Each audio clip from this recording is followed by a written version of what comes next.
But then we stayed around for the next 3 or 4 years, and we basically didn't really like LiveJournal didn't really collapse. Like it began in 2007, but it didn't really fully collapse until the Russian elections in 2010, because at that point, literally, people who were protesting the Russian election started to DDoS LiveJournal.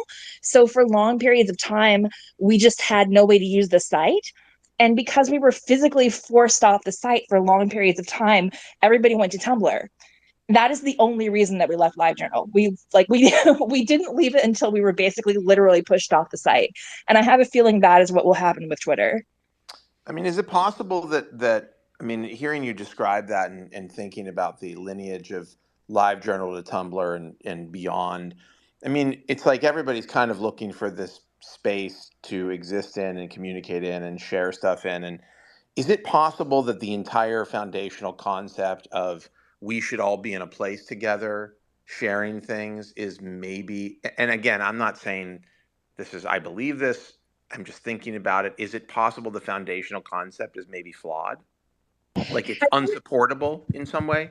It is unsustainable, but it's also something that I think people tend to fall back on, especially if if they've been around a while. Like even now, tonight, you're seeing people circulating Google Docs that are just basically collections of where people are going to go after this, and in an attempt to amass, kind of I guess, a consensus of where people will go. But I think the internet has become so fractured, and has become, especially, like, there's such a divide now between public spaces and private spaces and semi-private spaces. Like, I think for all we keep talking about, what is the next Twitter, I think most people are probably just going to retreat into, their private Discord Yeah. servers, right?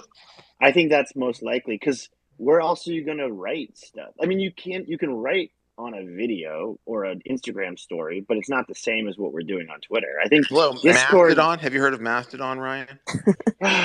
Yeah, I mean, I'm on day 3 of setting it up. I mean, I have you laugh. 4 Look, you're more days to laughing go. now, but remember when Twitter started, people were like, "Why would I want to tweet about what I had for lunch?" Okay, and it's I remember possible there making that could joke. be another thing that's better than this thing. I'm not saying it's Mastodon necessarily, but But it does feel like it feels like everything is on an algorithm, right? Like if Yeah. you're on Twitter, everyone's seeing the same main character times. TikTok, like a completely different main character arc than everybody else that you know. Like it feels like